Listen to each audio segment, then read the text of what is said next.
அனைவருக்கும் வணக்கம். இன்னைக்கு ஹிந்து நியூஸ் பேப்பர்ல என்ன இம்பார்ட்டன்ட் நியூஸஸ் இருக்கு அப்படின்னு சொல்லி பார்ப்போம். ஸோ முதல்ல பார்த்தீங்க அப்படின்னா, த critical factor in India's clean energy ambitions அப்படின்னு சொல்லி குடுத்துருக்காங்க. So critical factor in India's clean energy ambitions என்ன சொல்ல வராங்க அப்படின்னு சொல்லி பார்த்தீங்கன்னா, இந்தியா கிளீன் அண்ட் கிரீன் எனர்ஜிய நோக்கி ஒரு டிரான்சிஷன நம்ம கொண்டு வந்துகிட்டு இருக்கோம். லைக் நம்ம வந்து பார்த்தோம்னா, நம்ம ஒரு சில டார்கெட்ஸ்லாம் வச்சிருக்கோம். நம்ம பிரைம் மினிஸ்டர் கூட பஞ்சாமிர்த் டார்கெட்ஸ்லாம் குடுத்திருக்காரு. நெட் ஜீரோ அப்படிங்கிறத 2070ல அச்சீவ் பண்ணணும். 2030க்குள்ள 500 ஜிகாவாட் ஆஃப் ரெனியூவபிள் எனர்ஜிய வந்து நம்ம எடுத்துட்டு வரணும். இந்த மாரியான டார்கெட்ஸ்லாம் நம்ம வச்சிருக்கோம். ஸோ இந்த மாரியான டார்கெட்ஸ்லாம் நம்ம அச்சீவ் பண்ணணும் அப்படின்னா, நம்ப ஒரு கிளீனான எனர்ஜிய நோக்கி நகரணும் இல்லையா? ஸோ ஃபாசில் ஃபியூயல்ஸோட டிபெண்டன்ஸ கம்மி பண்ணும். கச்சா எண்ணெய் அந்த மாரியான விஷயங்கள், அடுத்ததா கோல் இந்த மாரியான விஷயங்கள், நிலக்கரி போன்ற அந்த விஷயங்கள் எல்லாத்துல இருந்தும் நம்ப டிரான்சிஷன் ஆகணும். ஓகேங்களா? அதுக்கு மாற்று அப்படிங்கிறது தேவைப்படுது. ஸோ அதற்கு மாற்றாக இருக்கிறது தான் என்ன அப்படின்னு சொல்லி பார்த்தீங்கன்னா, கிரிட்டிக்கல் மினரல்ஸ் அப்படின்னு சொல்லக்கூடிய இந்த ரேர் எர்த் எலமெண்ட்ஸ் எல்லாமே. ஓகேவா? ஸோ உதாரணத்துக்கு பார்த்தீங்கன்னா, நமக்கு லித்தியம், கோபால்ட் இந்த மாரியான மினரல்ஸ நம்ம ரேர் எர்த் எலமெண்ட்ஸ் அப்படி சொல்லி சொல்றோம். இது எல்லாமே இந்தியாவுக்கு ரொம்ப அதிகமா தேவைப்படுது. ஏன் அதிகமா தேவைப்படுது? எப்படி நம்ம வண்டி ஓட்டுறதுக்கு பெட்ரோல் தேவைப்படுது. பெட்ரோல் வேணும்னா நம்ம கச்சா எண்ணெய் அ இறக்குமதி செஞ்சாகணும். அந்த கச்சா எண்ணெய நம்ப மத்த நாடுகள் கிட்ட இருந்து தான் இறக்குமதி செய்றோம். ஏன்னா, நம்ம கிட்ட கச்சா எண்ணெய்க்கான வளங்கள் அப்படிங்கிறது கம்மியா தான் இருக்கு. அதே மாரி தான் இப்ப நம்ப பெட்ரோல் வச்சு யூஸ் பண்ணக்கூடிய வெஹிக்கிள்ஸ்லருந்து டிரான்சிஷன் ஆக ஆரம்பிச்சிருக்கோம். எலக்ட்ரிக் வெஹிக்கிள்ஸ் அப்படின்னு சொல்லி. அந்த எலக்ட்ரிக் வெஹிக்கிள்ஸ்க்கு முக்கியமா என்ன தேவைப்படுது? அ அந்த எலக்ட்ரிசிட்டிய ஸ்டோர் பண்ணி வைக்கக்கூடிய பேட்டரி. அந்த பேட்டரியில பயன்படுத்தக்கூடியது என்ன? நமக்கு நெறைய மினரல்ஸ வந்து பயன்படுத்துறாங்க. எக்ஸாம்பிள்க்கு லித்தியம்லாம் பயன்படுத்துறாங்க. அந்த லித்தியம்லாம் எங்கேருந்து வருது? இந்தியாவுல இருந்தே நம்ம லித்தியம் எடுத்து பேட்டரியெல்லாம் உருவாக்குறோமா அப்படின்னு பார்த்தா கிடையாது. இந்தியா இந்த லித்தியம் அப்படிங்கிற விஷயத்தையும் இம்போர்ட் தான் பண்றோம். இத தான் கிரிட்டிக்கல் மினரல்ஸ்ன்னு சொல்றோம். இது எல்லாத்தையும் நம்ம இம்போர்ட் தான் பண்றோம். இறக்குமதி தான் செஞ்சுகிட்டு இருக்கோம். அப்ப ஒரு டீசல் இன்ஜின் இருக்கு அப்படின்னா, அங்க க்ரூட் ஆயில நம்ம இறக்குமதி பண்ணிக்கிட்டு இருக்கோம். ஒரு எலக்ட்ரிக் வெஹிக்கிள் இருக்கு அப்படின்னா, அந்த பேட்டரியில யூஸ் பண்ணக்கூடிய லித்தியமையும் நம்ம இறக்குமதி பண்ணிட்டு தான் இருக்கோம். ஓகேவா? ஸோ இது வந்து எக்கனாமிக்கல் ஆஸ்பெக்ட்ல நமக்கு இந்த ஒரு விஷயத்த பார்க்கணும். அதே மாதிரி அ இந்த லித்தியம் ரிசர்வ்ஸ்லாம் நம்ப இறக்குமதி பண்றனால இன்னொரு விஷயம் என்ன ஆகுது அப்படின்னு சொல்லி பார்த்தீங்கன்னா, நம்மளோட டிரான்சிஷன் அந்த கிளீன் எனர்ஜியை நோக்கி போகக்கூடிய அந்த டிரான்சிஷன் டிலே ஆக ஆரம்பிக்கும். சரியா? ஏன்னா எல்லாத்தையுமே நம்மனால இம்போர்ட் பண்ணிக்கிட்டே இருக்க முடியாது. அட் எ பாயிண்ட் நம்ப இந்தியாவிலேயே இந்த மாரியான விஷயங்கள்லாம் இருக்கா? அப்படிங்கிறத நம்ப ஒரு ஒரு கட்டத்தில அதுக்கான வேலைகள பண்ண ஆரம்பிக்கணும். ஸோ அத பத்தி தான் இந்த இடத்துல சொல்ல வராங்க. ஓகேவா? இந்தியா வந்து கிளீன் எனர்ஜிய நோக்கி போகணும்னா, கிரிட்டிக்கல் மினரல்ஸ் அந்த ரேர் எர்த் எலிமெண்ட்ஸ்லாம் இந்தியாவிலேயே கண்டுபிடிக்கணும் அப்படிங்கிறத சொல்ல வராங்க. சரியா? ஸோ எதுக்காக இந்த கிளீன் எனர்ஜி இருந்துச்சு? ஐ மீன் இந்த கிரிட்டிக்கல் மினரல்ஸ் இருந்துச்சு அப்படின்னா, நம்ம கிளீன் எனர்ஜிய நோக்கி போயிருவோம் அப்படின்னா, கண்டிப்பா போயிரலாம். ஓகேவா? ஸோ லித்தியம், கிராஃபைட், கோபால்ட் இந்த மாரியான விஷயங்கள்லாம் எலக்ட்ரிக் வெஹிக்கிள்ஸ்ல யூஸ் பண்ணலாம். சோலார் பேனல்ஸ்ல யூஸ் பண்ணலாம். விண்ட் டர்பைன்ஸ்ல யூஸ் பண்ணலாம். அதுலேருந்து ஜெனரேட் ஆகக்கூடிய எலக்ட்ரிசிட்டி எல்லாத்தையும் ஸ்டோர் பண்ணி வைக்கக்கூடிய ஸ்டோரேஜ் எலிமெண்ட்ஸா வச்சுக்கலாம். இந்த மாரி நெறைய அப்ளிகேஷன்ஸ் இருக்கு. கிளீன் எனர்ஜி அப்ளிகேஷன்ஸ் நெறைய இருக்கு. ஆனா, அதுக்கு என்ன தேவை நமக்கு? இந்த ரேர் எர்த் எலிமெண்ட்ஸ் அப்படிங்கிறது தேவ. ஆனா, இப்ப அதிகமா இந்தியா என்ன பண்ணிக்கிட்டு இருக்காங்க அப்படின்னா, முக்காவாசியான ரேர் எர்த் எலிமெண்ட்ஸ நம்ம சைனா கிட்ட இருந்து தான் வாங்கிட்டு இருக்கோம். இந்தியாவிலேயே ரிசர்வ்ஸ் இருக்கா அப்படின்னு சொல்லி பார்த்தீங்கன்னா, அது நமக்கு எக்ஸ்ப்ளோரேஷன் பண்ண தான் தெரிய வரும். சரியா? அப்ப கிரிட்டிக்கல் மினரல்ஸ் இந்தியால இருக்கா? இல்லையா? அது ரிலேட்டடா அரசாங்கம் என்ன பண்றாங்க? ரேர் எர்த் எலிமெண்ட்ஸ இந்தியாவிலேயே கண்டுபிடிக்கிறதுக்கான ஸ்டெப்ஸ் என்ன எடுத்திருக்காங்க? இதுக்கப்புறம் என்ன பண்ணணும்? அப்படிங்கிறத இந்த ஆர்டிக்கிள்ல குடுத்திருக்காங்க. ஓகேவா? ஸோ ஸ்டெப்ஸ் என்னலாம் எடுத்திருக்காங்க? ஃபர்ஸ்ட் திங் இந்தியாவிலேயே ரிசோர்ஸஸ் இருக்கா? அப்படின்னு சொல்லி பார்க்கிறப்ப, 2023ல ஒரு முக்கியமான டிஸ்கவரி இருந்துச்சு. ஜியாலஜிக்கல் சர்வே ஆஃப் இந்தியா என்ன பண்ணியிருப்பாங்க அப்படின்னா, இந்தியாவுல ஜம்மு அண்ட் காஷ்மீர்ல கிட்டத்தட்ட 5.9 million tons of lithium resources இருக்கு அப்படிங்கிறத கண்டுபிடிச்சிருப்பாங்க. சரியா? இதுவே இந்தியாவோட தேவைகளுக்கு ஒரு 20, 25 வருஷத்துக்கு போதுமான அளவு தேவைப்படக்கூடிய கிரிட்டிக்கல் ஐ மீன் லித்தியமோட ரிசோர்ஸ். சரியா? ஜம்மு அண்ட் காஷ்மீர்ல கண்டுபிடிச்சிருந்தாங்க. இந்த மாதிரி ஸ்டெப்ஸ ஒவ்வொன்னா எடுக்க ஆரம்பிச்சாங்க. ஓகேவா? என்ன மாதிரியான ஸ்டெப்ஸ்லாம் இருக்கு அப்படின்னு சொல்லி பார்த்தீங்கன்னா, நேஷனல் மினரல் எக்ஸ்ப்ளோரேஷன் பாலிசி அப்படிங்கிறது இருக்கு. நமக்கு மைன்ஸ் அண்ட் மினரல்ஸ் ஆக்ட் அப்படிங்கிறது இருக்கும். அத 2021ல வந்து அமெண்ட் பண்ணியிருப்பாங்க. ஸோ இந்த மாதிரியான பாலிசி, இந்த மைன்ஸ் அண்ட் மினரல்ஸ் ஆக்ட், அதே மாதிரி பார்த்தீங்கன்னா, மைன்ஸ் அண்ட் மினரல்ஸ் ஆக்ட்டோட amendment 2023, national critical mineral mission 2025ல வந்த நேஷனல் கிரிட்டிக்கல் மினரல் மிஷன். இது எல்லாமே என்ன ஒரு விஷயத்த ப்ரப்போஸ் பண்ணுது அப்படின்னு சொல்லி பார்த்தீங்கன்னா, இந்தியாவுல இந்த சுரங்கங்கள் ரேர் எர்த் எலமெண்ட்ஸ் ரிலேட்டடா இருக்கக்கூடிய சுரங்கங்கள வந்து அதிகப்படுத்தணும் அப்படிங்கிறது. அந்த இன்ஃப்ராஸ்ட்ரக்சர், மைனிங் இன்ஃப்ராஸ்ட்ரக்சர் அப்படின்னு சொல்லி சொல்லுவாங்க. ஓகேவா?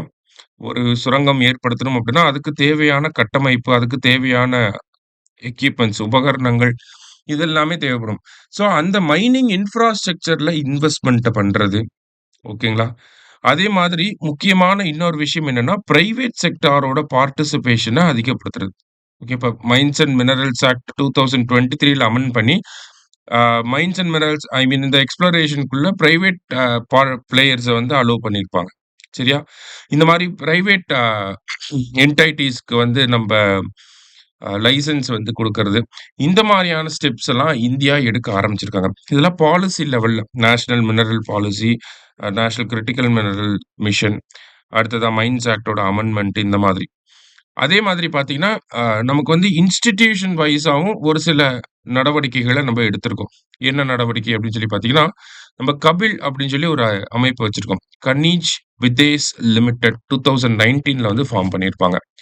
ஸோ இவங்க என்ன பண்றாங்க அப்படின்னு சொல்லி பார்த்தீங்கன்னா, வெளிநாட்ல எங்கெல்லாம் வந்து இந்தியாவுக்கு தேவைப்படக்கூடிய ரேர் எர்த் எலமெண்ட்ஸ்லாம் இருக்கு அப்படிங்கிறத ஐடென்டிஃபை பண்ணி, அத வந்து இந்தியாவுக்கு கொண்டு வரதுக்கு என்ன மாதிரியான நடவடிக்கைகள்லாம் எடுக்கணுமோ, அதெல்லாம் பண்ணக்கூடிய ஒரு அமைப்பு தான் இந்த கபில் அப்படிங்கிற அமைப்பு. 2019ல ஃபார்ம் பண்ணியிருப்பாங்க. சரியா? இது வந்து இன்ஸ்டிடியூஷனல் வைஸ் பார்க்கிறப்ப, ஒரு அமைப்பு ரீதியான ஒரு நடவடிக்கை அப்படின்னு சொல்லி சொல்லலாம். அத சார்ந்து பார்த்தீங்கன்னா, வேற என்ன ஸ்டெப்ஸ்லாம் எடுத்திருக்காங்க அப்படின்னு சொல்லி பார்க்கிறப்ப, நமக்கு திட்டங்கள் வாயிலாக இத ப்ரமோட் பண்றாங்க. லைக் இப்போ எலக்ட்ரிக் மொபிலிட்டி புரமோஷன் ஸ்கீம் அப்படிங்கிறது இருக்கு. 2024ல வந்திருக்கும். ஸோ இந்த ஸ்கீம் என்ன பண்றாங்க அப்படின்னு சொல்லி பார்த்தீங்கன்னா, இந்தியாவுல எலக்ட்ரிக் வெஹிக்கிள்ஸோட அடாப்ஷன வந்து அதிகப்படுத்தணும் அப்படின்னு நெனைக்கிறாங்க. இப்ப எலக்ட்ரிக் வெஹிக்கிள்ஸோட அடாப்ஷன அதிகப்படுத்தணும்ன்றப்ப, இன்டைரக்ட்டா இந்த ஒரு விஷயத்துக்கு சப்போர்ட் பண்ணுது அப்படிங்கிறத நமக்கு புரிஞ்சுக்கணும். அடுத்ததா பார்த்தீங்கன்னா, வேஸ்ட் மேனேஜ்மென்ட் ரூல்ஸ் அப்படிங்கிறத 2022ல கொண்டு வந்திருப்பாங்க. ஓகேவா? இந்த வேஸ்ட் மேனேஜ்மென்ட் எதுக்காக பண்றாங்கன்னா, அதிலிருந்து நம்ம ரீசைக்கிள் பண்ணி வேஸ்ட் இப்ப பேட்டரீஸு அந்த மாரியான காம்போனன்ட்ஸ்லாம் நம்ம வேஸ்ட் அப்படின்னு சொல்லி சொல்றோம். ஸோ அத ரீசைக்கிள் பண்ணி, அதிலிருந்து எவ்வளோ கிரிட்டிக்கல் மினரல்ஸ நம்மனால ரெக்கவரி பண்ண முடியுமோ, அத ரெக்கவரி பண்ணி ரீசைக்கிள் பண்ணணும். இந்த மாரியான நடவடிக்கைகளும் இந்தியாவுல எடுக்கப்பட்டுட்டு தான் வருது. இதெல்லாம் இதுவரைக்கும் எடுக்கப்பட்ட நடவடிக்கைகள். ஓகேவா? ஸோ, அ ஒரு சில பாயிண்ட் ஆஃப் வியூல இது வந்து இனஃப் அப்படின்னு சொல்றாங்க. ஒரு சில பாயிண்ட் ஆஃப் வியூல there is scope for development அப்படின்னு சொல்லி சொல்றாங்க. அப்ப இன்னும் என்னலாம் பண்ணலாம் அப்படின்னு சொல்லி பார்த்தீங்கன்னா, இந்தியாவோட மைனிங் அண்ட் ப்ராசஸிங் செக்டார வந்து அப்கிரேட் பண்றது தான் ஃபர்ஸ்ட் க்ரூஷியல் ஸ்டெப் அப்படின்னு சொல்லி சொல்றாங்க. நம்மகிட்ட இருக்கக்கூடிய அந்த சுரங்கத்துக்கான கட்டமைப்பு வசதிகள், ரீசைக்ளிங் ஃபெசிலிட்டீஸ், ப்ராசஸிங் ஃபெசிலிட்டீஸ் ஒரு மினரல் எடுக்கிறோம்னா, அது ப்ராசஸிங் ஃபெசிலிட்டீஸ் எல்லாமே லேட்டஸ்ட் டெக்னாலஜிஸ வச்சு நம்ப அப்கிரேட் பண்ணணும். அந்த இன்ஃப்ராஸ்ட்ரக்சர மாடர்னைஸ் பண்ணணும். அதுக்கு என்ன தேவைப்படுதுன்னா, இன்வெஸ்ட்மென்ட் அப்படிங்கிறது தேவைப்படுது. இன்வெஸ்ட்மென்ட்ன்னு வரப்ப தான் இந்த இடத்துல கவர்ன்மென்ட்டோட ரோல் வந்து இன்கிரீஸ் ஆகுது. என்ன பண்ணலாம்? சப்சிடீஸ வந்து குடுக்கலாம். இன்சென்டிவ்ஸ வந்து குடுக்கலாம். இந்த மாரியான வேலைகள பண்ணலாம். அதே மாரி triple P model private public பார்ட்னர்ஷிப்ப வந்து அதிகப்படுத்தலாம். இதன் மூலியமா என்ன ஆகுதுன்னா, நமக்கு இன்வெஸ்ட்மென்ட் உள்ள வருது. பிரைவேட் பிளேயர்ஸ் வந்து அ அவங்களுக்கு வந்து அனுமதி குடுக்குறப்ப, அவங்க மாடர்ன் டெக்னாலஜிஸ கொண்டு வருவாங்க. அ இன்னோவேஷன வந்து கொண்டு வருவாங்க.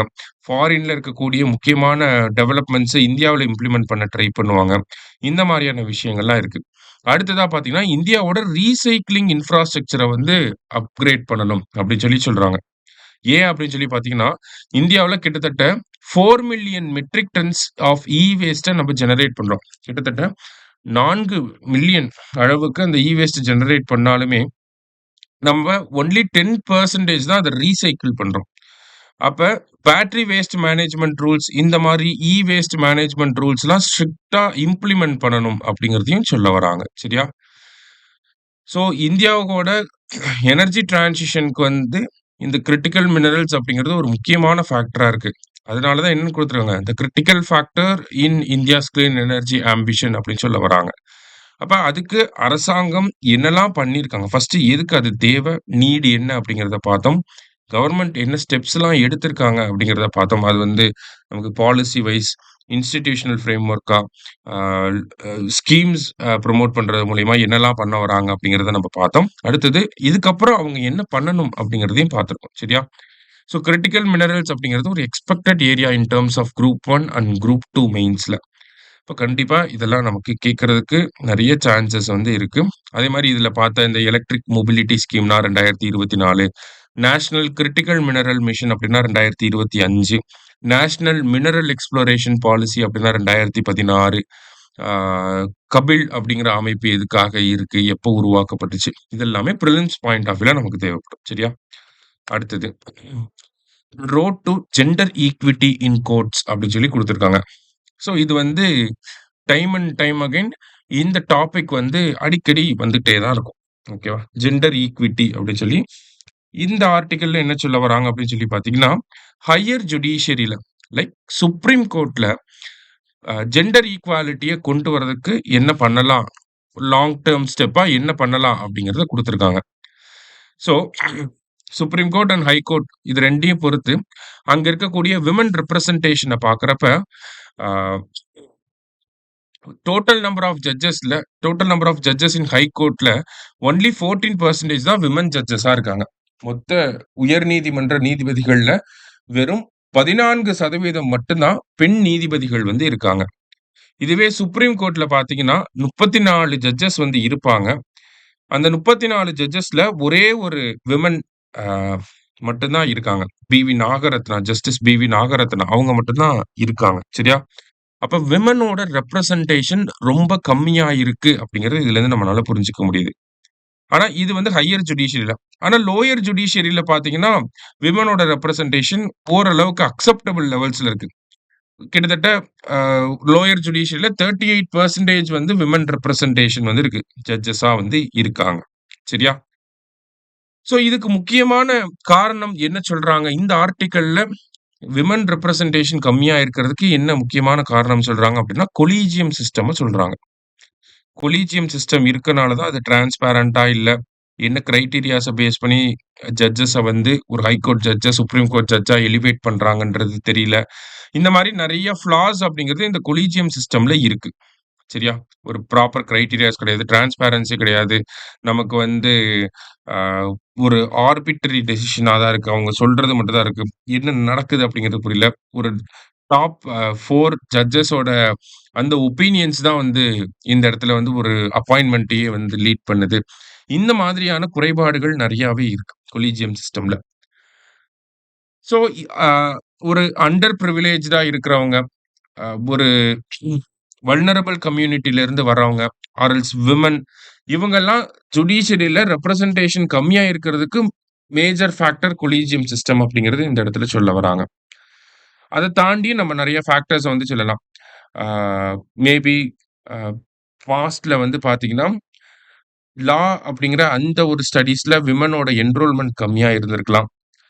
அடுத்ததா பார்த்தீங்க அப்படின்னா, நமக்கு வந்து ஆ விமன வந்து எலிவேட் பண்ற அளவுக்கு ஆ பேட்ரியார்க்கியல் நார்ம்ஸ் அதிகமா இருந்தனால கூட நமக்கு என்ன பண்ணியிருக்கலாம், இந்த ஒரு விமன வந்து ஒரு ஹை கோர்ட் ஜட்ஜாவோ, சுப்ரீம் கோர்ட் ஜட்ஜாவோ எலிவேட் பண்றதுக்கு அது ஒரு ஃபேக்டரா கூட இருந்திருக்கலாம். சரிங்களா? அதுதான் ஒரே ஃபேக்டர் கிடையாது. அந்த மாரியான ஃபேக்டர்ஸ்லாம் இருந்திருக்கலாம். அப்படிங்கிறப்ப என்ன ஒரு ப்ரொபோசல இந்த ஆர்டிக்கிள்ல பிரசன்ட் பண்றாங்க அப்படின்னு சொல்லி பார்த்தீங்கன்னா, நமக்கு லோயர் கோர்ட்ட பொறுத்தவரைக்கும் இப்ப 38% இருக்காங்க அப்படிங்கிறத நம்ம பார்த்தோம். அங்கலாம் எக்ஸாமினேஷன பேஸ் பண்ணி தான் என்ன பண்றாங்க? ஜட்ஜஸ வந்து செலக்ட் பண்றாங்க. ஒரு எக்ஸாமினேஷன்னு வரப்ப அந்த இடத்துல ஒரு லெவல் பிளேயிங் ஃபீல்ட் அப்படிங்கிறது கிரியேட் ஆகுது. எல்லாருக்குமே ஒரே மாதிரியான ஒரு கொஸ்டின் பேப்பர் தான் வரப்போகுது. அ அந்த எக்ஸாம கிராக் பண்றவங்க ஆட்டோமேட்டிக்கா போயிரலாம். அப்படிங்கிறப்ப இது both men and women or else 3 gender எல்லாருக்குமே வந்து ஒரு லெவல் பிளேயிங் ஃபீல்ட வந்து கிரியேட் பண்ணுது. இதே மாதிரியான ஒரு விஷயத்த நம்ம ஏன் ஹையர் ஜுடிஷியரிக்கு பண்ணக்கூடாது அப்படிங்கிறது தான் இந்த இடத்துல கொஸ்டின். ஓகேவா? ஆர்டிகிள் 312 நமக்கு இருக்கு. அத பயன்படுத்தி நம்மனால என்ன பண்ண முடியும்? ஆல் இந்தியா ஜுடிஷியல் சர்வீஸ் அப்படிங்கிறத உருவாக்க முடியும். இந்த exam all India judicial service அப்படிங்கிறத உருவாக்கி ஒரு எக்ஸாம் இன்கேஸ் நடத்துறாங்க அப்படின்னா, அவங்கள நம்ம டிஸ்ட்ரிக்ட் ஜட்ஜ் அப்படிங்கிற போஸ்டிங்ல அப்பாயிண்ட் பண்ண முடியும். ஓகேங்களா? ஆனா, இதுக்குமே நெறையா அ ப்ரோஸ் அண்ட் கான்ஸ் அப்படிங்கிறது இருக்கு. ரீசென்ட்டா நம்ம பிரசிடென்ட் திரௌபதி முர்மு அவங்க என்ன சொல்லியிருப்பாங்க அப்படின்னா, ஆல் இந்தியா ஜுடிஷியல் சர்வீஸ் அப்படிங்கிறத கிரியேட் பண்ணா விமனோட ரெப்ரசன்டேஷன், வல்னரபிள் கம்யூனிட்டீஸோட ரெப்ரசன்டேஷன் இன்கிரீஸ் ஆகும் ஜுடிஷியரில அப்படிங்கிற ஒரு சஜஷன குடுத்திருப்பாங்க. ஆனா both supreme court and then bar அசோசியேஷன்ல இருக்கிறவங்களுமே பார்த்தீங்கன்னா, இந்த ஒரு சஜஷனுக்கு வந்து அ அவங்களோட அப்போசிஷன வந்து தெரிவிச்சிருப்பாங்க. ஏன் அப்படின்னு சொல்லி பார்த்தீங்கன்னா, ஆ ஒரு எக்ஸாம் மூலியமா ஜட்ஜஸ வந்து நம்ம ரெக்ரூட் பண்றப்ப, ஜுடிஷியரியோட இண்டிபெண்டன்ஸ் வந்து அஃபெக்ட் ஆகும் அப்படின்னு சொல்லி அவங்க ஒரு ரீசன பிரசன்ட் பண்ணியிருந்தாங்க.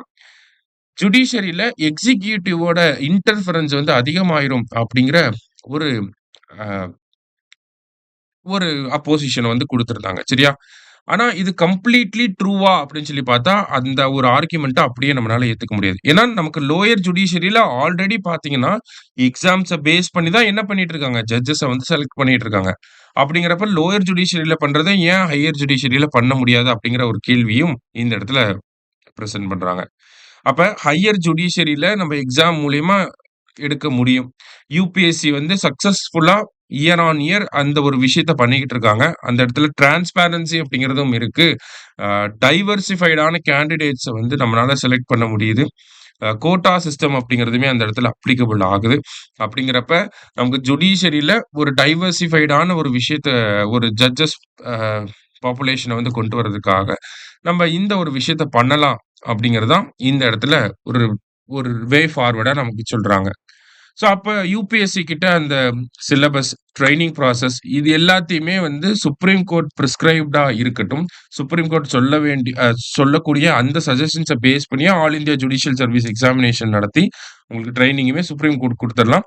எக்ஸாம கண்டக்ட் பண்ணக்கூடிய அத்தாரிட்டியா மட்டும் யுபிஎஸ்சி இருக்கலாம் அப்படிங்கிற அந்த ஒரு சஜஷன வந்து இங்க குடுத்திருக்காங்க. சரியா? ஸோ, இன்னைக்கு நியூஸ் பேப்பர்ல இந்த 2 ஆர்டிகிலும் நமக்கு மெயின்ஸ் பாயிண்ட் ஆஃப் வியூல முக்கியமா இருந்துச்சு. ஸோ, நல்லா பார்த்து வச்சுக்கோங்க. Thank you. Suresh IAS academy வெற்றியின் முகவரி.